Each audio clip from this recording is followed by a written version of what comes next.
अरे भाई, तुम कानून की बात मत करो। सिस्टम सुधारने में 76 साल लग गए। अब जो सिस्टम है वह बहुत बढ़िया है, क्योंकि अब फैसला ऑन द स्पॉट होता है।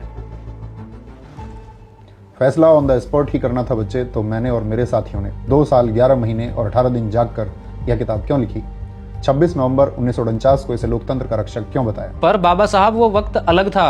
आज हमें संविधान से ज्यादा समाधान चाहिए। माफ करना, पर आपकी यह किताब कमजोर पड़ गई है, क्योंकि अपराधी छूट जाते हैं और गरीब तारीखों में पिस जाते हैं। संविधान कभी कमजोर नहीं हो सकता बच्चे, उसे चलाने वाले कमजोर या बेईमान हो सकते हैं। मैंने चेतावनी दी थी, संविधान चाहे कितना भी अच्छा क्यों ना हो, अगर उसे लागू करने वाले लोग बुरे होंगे तो वह अंततः बुरा साबित होगा। आज तुम जिस गुस्से में हो वो गुस्सा व्यवस्था के खिलाफ होना चाहिए था, लेकिन तुम्हें एक दूसरे के खिलाफ लड़वा दिया गया है। कोई नहीं लड़वा रहा, हम जाग गए हैं। हमें बताया जा रहा है कि हमारा धर्म खतरे में है, हमारी पहचान खतरे में है। खतरे में धर्म नहीं, खतरे में तुम्हारा विवेक है। मैंने सपना देखा था हम भारत के लोग, we the people of India का, लेकिन आज कहीं हिंदू है, कहीं मुस्लिम, तो कहीं दलित है।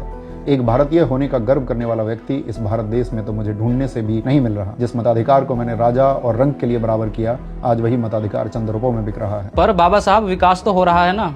दुनिया में हमारे देश का नाम हो रहा है। कैसा विकास? ऑक्सफैम की रिपोर्ट कहती है भारत की 40% संपत्ति सिर्फ 1% अमीरों के पास में है। क्या यही है आर्थिक न्याय जो मैंने प्रस्तावना में लिखा था? जब गरीब अस्पताल की चौखट पर दम तोड़ दे और अमीर पैसों के दम पर कानून बदलवा ले, तो समझ लेना उस दिन संविधान के एक पन्ने की हत्या हुई है। लेकिन लोग कहते हैं संविधान में विदेशी सोच है। यह तरक्की के बीच आ रहा है। विदेशी सोच? समानता, स्वतंत्रता और बंधुत्व, लिबर्टी, इक्वलिटी और फ्रेटर्निटी क्या विदेशी हैं? बच्चे, यह किताब तुम्हें बोलने की आज़ादी देती है।